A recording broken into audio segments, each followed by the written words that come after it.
සිංහල භාෂාවේ හරිම පුංචි වචනයක් වගේ පෙනුනට මේ ක්‍රියාපදයක් ඇතුලේ කොච්චරනම් තොරතුරු ප්‍රමාණයක් තියෙනවද? අද අපේ මේ ගැඹුරු විමසුම ඒ ගැන තමයි අපිට මේ ලැබුණු ව්‍යාකරණ සටහනකුත් තියෙනවා. ඔව්. ඒක ඇසුරෙන් බලමු මේ ක්‍රියාපද කියන අර පුදුම වචනේ වර්ගය වාක්‍යයකදී කොහොමද තොරතුරු දෙන්නේ කියලා. හරියටම හරි. මේක ඇත්තටම හරිම රසවත් මාතෘකාවක්. මොකද ක්‍රියාපදයක් කියන්නේ නිකම්ම වචනයක් නෙවෙයිනේ. ඔව්. ඒකෙන් යම්කිසි කිරීමක්, සිදුවීමක් හෝ විඳීමක් ප්‍රකාශ වෙනවා කියලා. අර මූලාශ්‍රයේ කියනවා. අර වාක්‍යයක් සම්පූර්ණ කරන ප්‍රධාන ක්‍රියාවට අපි ආඛ්‍යාතය කියලාත් කියනවා නේද? ඔව් වාක්‍යාතයේ මූලාශ්‍රයේ උදාහරණක් තිබුණා නේද? අර ගියා ය කියන එක කිරීමක්. කිරීමක්. පිරී තිබුණේය කියන එක සිදුවීමක්. සිදුවීමක්. ඔව්. අනිත් එක සිතිනි. ඒක විඳීමක් විදිහට. අන්න හරි. හරි. එතකොට මේ ක්‍රියාපද අර වාක්‍යයේ ඉන්න කෙනා එහෙම නැත්නම් දේ අනුව වෙනස් වෙනවා. අපි මුලින්ම බලමුද ඒක වචනද බහුවචනද කියන එක. ඒ කියන්නේ වචන භේදය. ඔව්. ඒක හරිම පැහැදිලි වෙනසක් නේ සිංහලවල. වාක්‍යයේ උක්තය ඒ කියන්නේ කර්තෘ එක්කෙනෙක් නම් ඒක වචන නම් ක්‍රියාවත් ඒක වචනයි.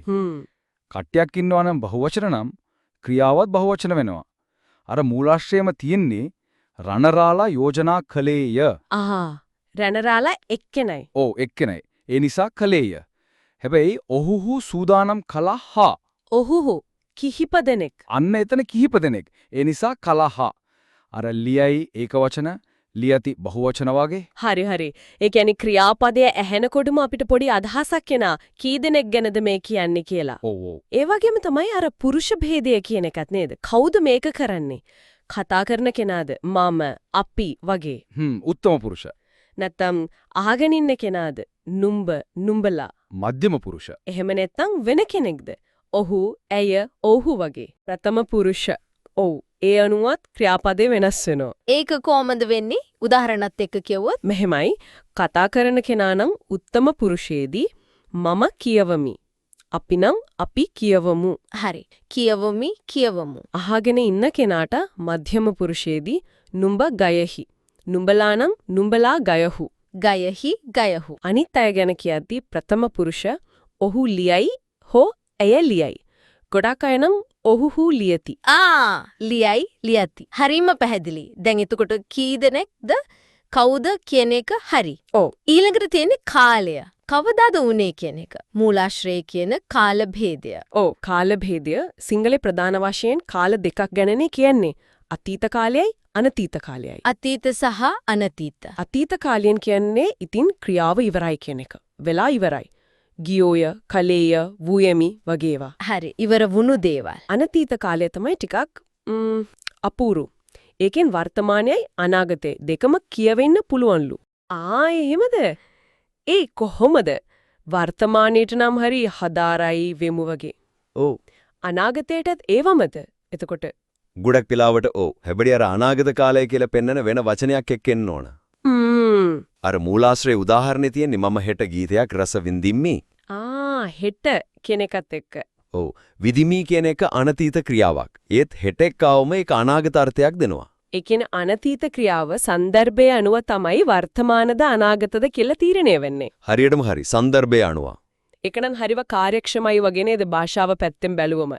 එකම ක්‍රියාපදයෙන් වැඩ දෙකක් ගන්නවා. ඔව් ඒ වගේ තමයි. හරිම රසවත්. දැන් ඔය කාරණා ඔක්කොමත් එක්ක අන්තිමට තිබුණු අර ලිංග ભેදය ගැනත් බලමුද? මට මතකයි මූලාශ්‍රයේ කිව්වා වගේ එක හැමතිස්සෙම පේන්නේ නෑ කියලා. ඔව්. ඒක තමයි සිංහල ක්‍රියාපදවල තියෙන තවත් විශේෂ දෙයක්. ස්ත්‍රී පුරුෂ ભેදය. ඒ කියන්නේ ගෑනුද පිරිමිද කියන එක ක්‍රියාපදයෙන්ම පැහැදිලිව පේන්නේ හරිම ටික අවස්ථාවක. ඒකත් ප්‍රධාන වශයෙන්ම අර ප්‍රථම පුරුෂයේ කියන්නේ අපි ගැනවත් අහන් ඉන්න කෙනා ගැනවත් නෙවෙයි වෙන කෙනෙක් ගැන කියන තුන්වෙනි පාර්ශවය. තුන්වෙනි පාර්ශවය අතීත කාල ක්‍රියාවල විතරයි ගොඩක් වෙලාවට පැහැදිලිව පේන. උදාහරණයක් අරන් බලමුකෝ. මිතුරා පොතක් තෑගි කළයා. හරි. මිතුරා පුරුෂ ලිංගය කළයා. හැබැයි මිතුරියා පොතක් තෑඩි කළායා. මිතුරිය ස්ත්‍රී ලිංගය. කලායා වෙනස තියෙනවා. අන්න හරි. කලයා සහ කලායා. එතන විතරේ ගොඩක් වෙලාවට ඔර වෙනස පැහැදිලිව තියෙන්නේ. එතකොට අනිත් හැම වෙලාවකම වගේ අර වර්තමාන කාලෙදී එහෙම නැත්නම් අර උත්තම මධ්‍යම පුරුෂවලදී හරියටම හරි. ඒ අවස්ථාවලදී ලිංග ભેදය ක්‍රියාපදයෙන් හොයාගන්න බෑ. බලන්නකෝ මිතුරා කරයි මිතුරිය කරයි දෙකම කරයි දෙකම එකයි. දරුවා වෙටි දරිය වෙටි දෙකම වෙටි ක්‍රියාපදේ වෙනසුලා නැහැ. ඒ කියන්නේ ලිංගය දැනගන්න නම් අර උක්ත පදය එහෙම නැත්නම් වාක්‍යයේ ඉතුරු ටික දිහා බලන්න වෙනවා. අන්නේ ඒක තමයි. උක්තය හරි સંદર્ભය හරි තමයි උදව් කරගෙන වෙන්නේ. එහෙමනම් අද අපි මේ ව්‍යාකරණ සටහන අරගෙන බැලුවම සිංහල ක්‍රියාපදයකින් කොච්චර තොරතුරු සම්භාරයක් කී දෙනෙක්ද කවුද කවදාද සමහර වෙලාවට ස්ත්‍රීද පුරුෂද කියලාත් අපිට දැනගන්න පුළුවන්ද කියා පැහැදිලි වුණා. ඔව්. ඒක ඇත්තටම භාෂාවක තියෙන හරිම බලවත් අංගයක් නේද? නිසකවම. අවසාන වශයෙන් පොඩ්ඩක් හිතන්න දෙයක් ඉතුරු කරන්නව නම් අර මූලාශ්‍රයේ මහන ප්‍රශ්නයක් තමයි මේ ගොඩක් සිංහල ක්‍රියාපදවල විශේෂයෙන්ම වර්තමාන කාලයේදී ඔය ස්ත්‍රී පුරුෂ ભેදය ක්‍රියාපදයෙන්ම නොපෙන්වීම ඒක අපේ භාෂාවේ ව්‍යුහය ගැන එහෙම නැත්නම් අපි අදහස් ප්‍රකාශ කරන විදිය ගැන මොන වගේ ඉඟියක් දෙනවද? ඒක හිතන්න හොඳ ප්‍රශ්නයක්. මේකෙන් භාෂාවට යම් සරල බවක් එනවද? එහෙමත් නැත්නම් අදහස් ප්‍රකාශනයේදී වෙනස්ම විදියක මානයක් එකතු කරන දෙයක්ද?